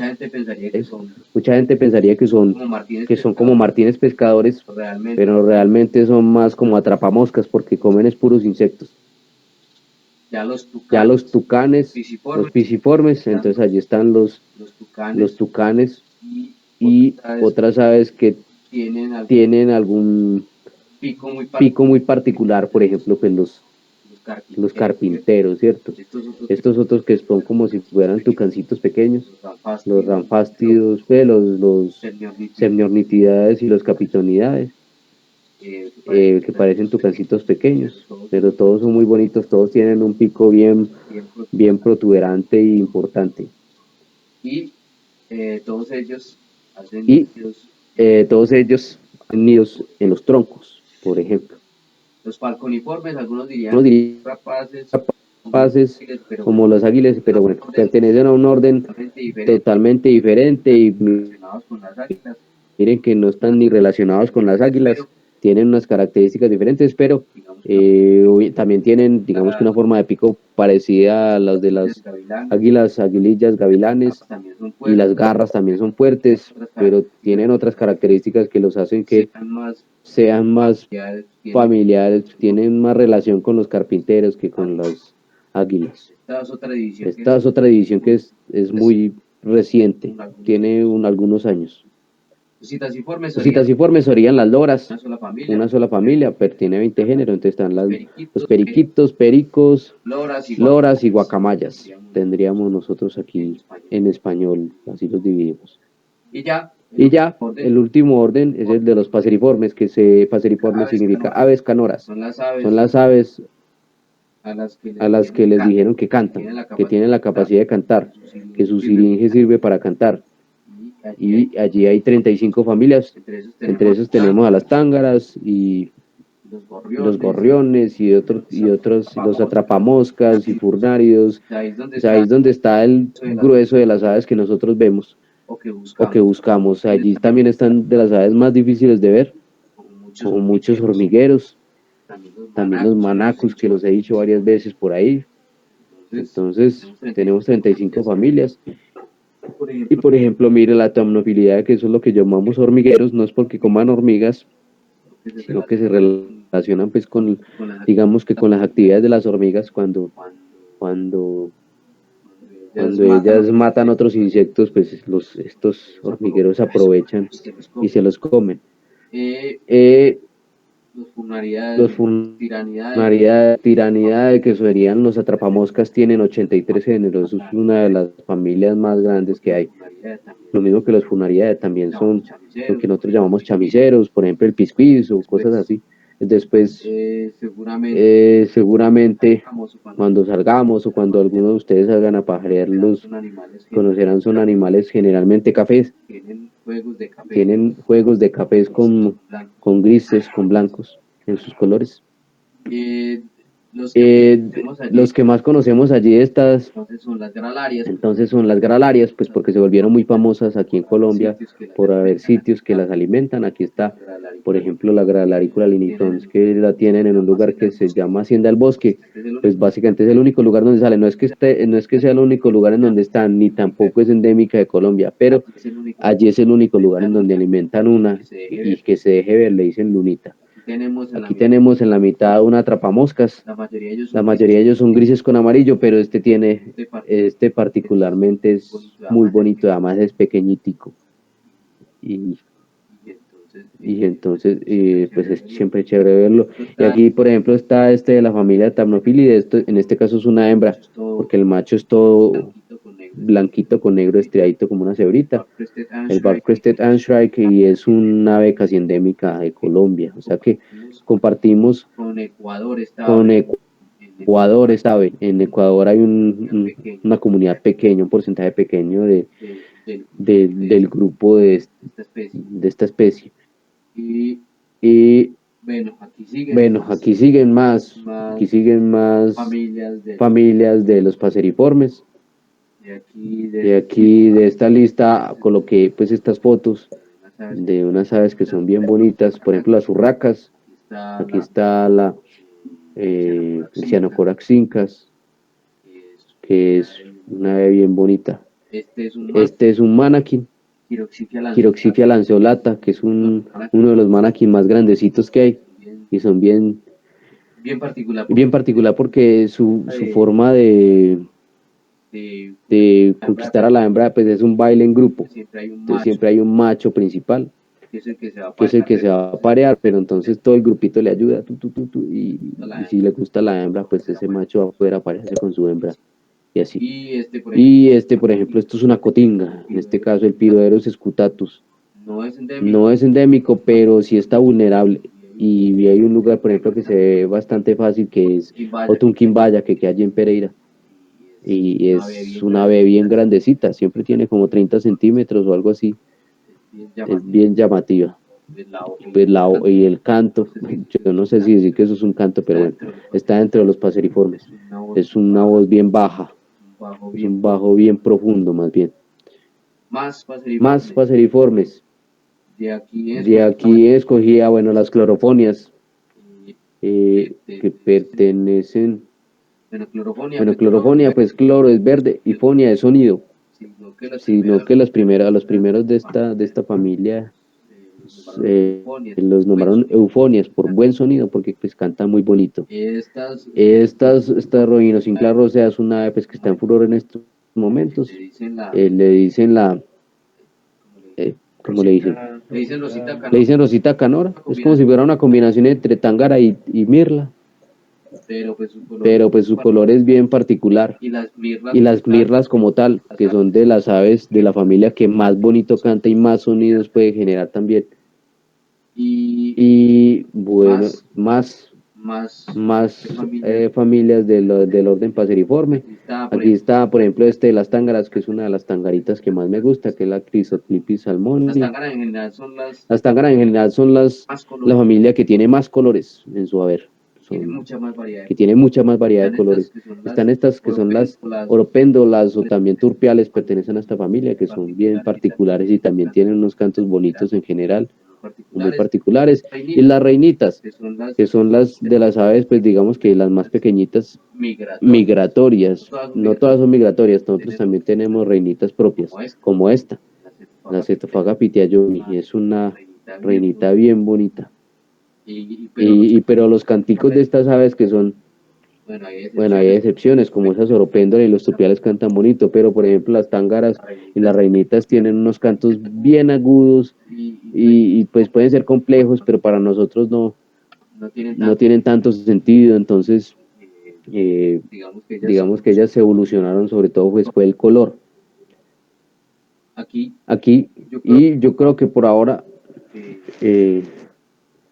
vamos a dejar así, ya son las 8:30, ¿cierto? Yo creo que con 2 horas tenemos, igual por ahí algunas personas ya se salieron, y para no rellenarlos tampoco de tanta información, ya de por sí los rellené de información hoy, siempre es mucha información, igual yo les pongo esta presentación ahí en el WhatsApp.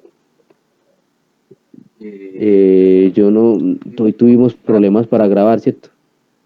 Hoy tuvimos problemas para grabar, el programa no nos funcionó como queríamos, pero ahí está la información en la presentación. Igual ver 2 horas, de presentación aquí, es muy difícil, no creo que lo haga. Pero ahí está la presentación para que la vayan leyendo y saquen de ahí algunos conceptos, lo que más les puede llamar la atención o en lo que quieran repasar. Sí, yo se las voy a poner en el WhatsApp, ahí en el grupo de WhatsApp se las subo, yo creo que queda, y si no, las subo a algún drive y les comparto, o así. Entonces, por ahora va a ser así.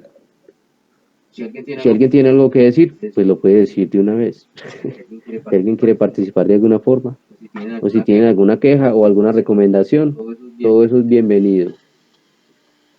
Y si no, pues damos por terminado. Hágale, Fabio, bien pueda. Buenas noches, Daniel. Una pregunta.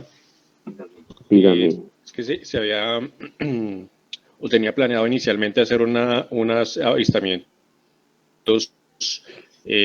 fuera de la región de Manizales, y quería saber en dónde se van a realizar o si se van a hacer o no. Sí, yo por ahora tengo uno planeado, pero todavía no sé la fecha. Por lo menos en Salento. No sabe cuánto me gustaría ir a San Gil por allá por donde usted está, pero vamos a ver qué tan fácil es para mí. No, yo estoy en Bogotá. Entonces vamos a ver. Pero por ahora, está en Bogotá.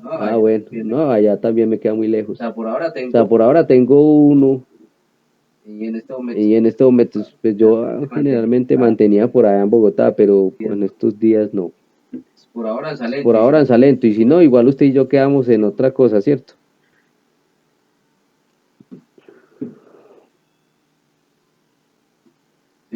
Seguramente el de Salento lo haré en julio, porque yo creo que ese mes me queda mejor a mí. ¿Alguien tiene algo más que decir? Yo tenía la misma inquietud, Daniel, porque no sé si te has dado cuenta, yo ahora estoy trabajando en el departamento del Huila. Entonces, yo no me, pues, no sabía. bueno, en este momento yo estoy trabajando en el departamento del Huila. Estamos trabajando haciendo unas caracterizaciones en algunos lugares. El Huila apenas estaba posicionando como departamento de emergencia en el ayuntamiento de Ave. Entonces, pues, estamos trabajando en varios municipios. Y me cuesta un poco movilizarme, pero debo de hacerlo, ¿no?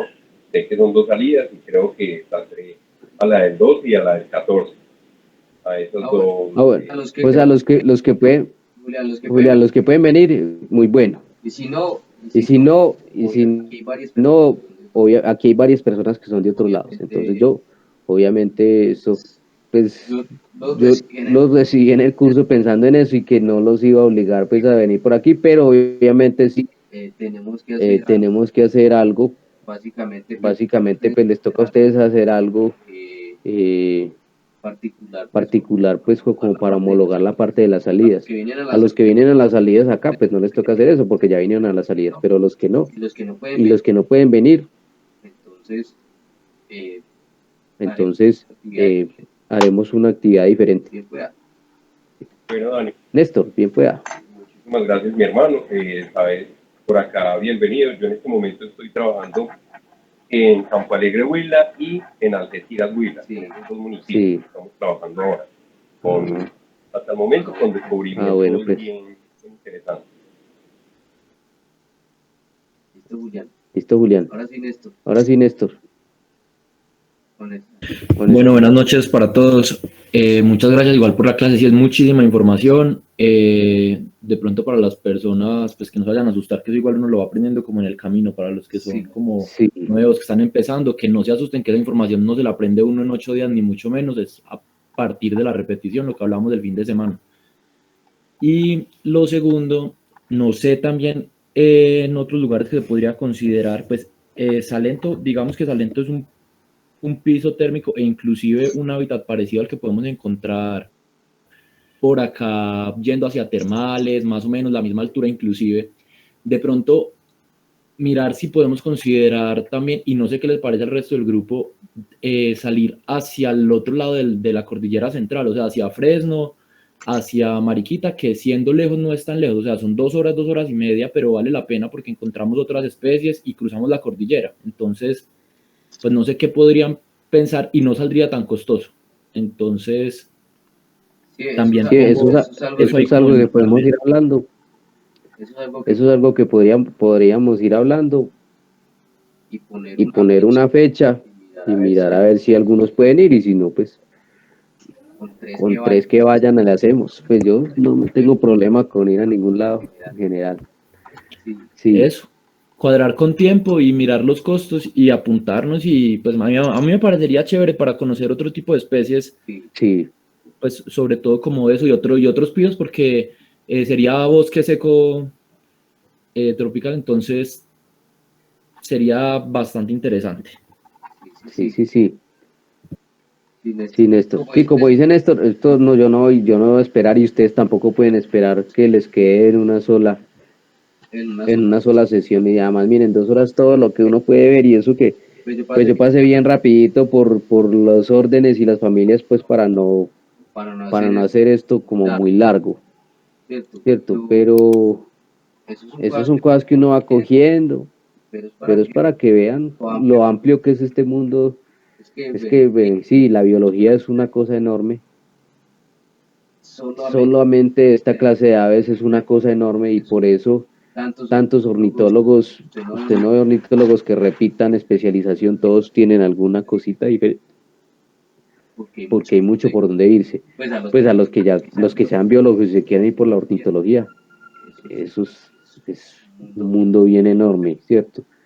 Pero son conocimientos que ustedes deben ir cogiendo a medida que van metiéndose más en el mundo de las aves, ¿cierto? Un avistador o un guía de aves o un ornitólogo que no tenga estos conocimientos, pues no está haciendo nada. Entonces, es eso. Entonces no, para los que quieran, yo creo que este domingo vamos a tratar de ir a Tinamú. Esa es la idea. Sino que todo depende, pues, obviamente, de la disponibilidad que tengan ellos allá. Y no iríamos a Tinamú directamente desde el principio, sino que haríamos un pajareo por fuera y a lo último llegaríamos a Tinamú, porque tampoco el interés es molestar o como, digamos que volverse descarados, nada más que lo dejan ir a uno gratis. Ahora, pues, a molestar, pero igual allá son muy atentos y entonces la cosa es que tengan disponibilidad y vamos allá el domingo. Entonces yo ya les estaré confirmando a los que puedan ir, ¿cierto? Y a los que no, quedamos en conversaciones para mirar qué es lo que van a hacer, pues, para homologar esta parte de la salida, los que no pueden venir por aquí o los que yo no puedo ir, pues, por allá. Si por ejemplo Fabio Mojica me dice algún día, yo puedo ir a Mariquita, no me queda tan duro. Bueno, planeamos una salida por allá a Mariquita y sus alrededores. Entonces por ahora eso es todo. Y entonces que tengan buena noche y nos vemos los que puedan el domingo, los que puedan el martes.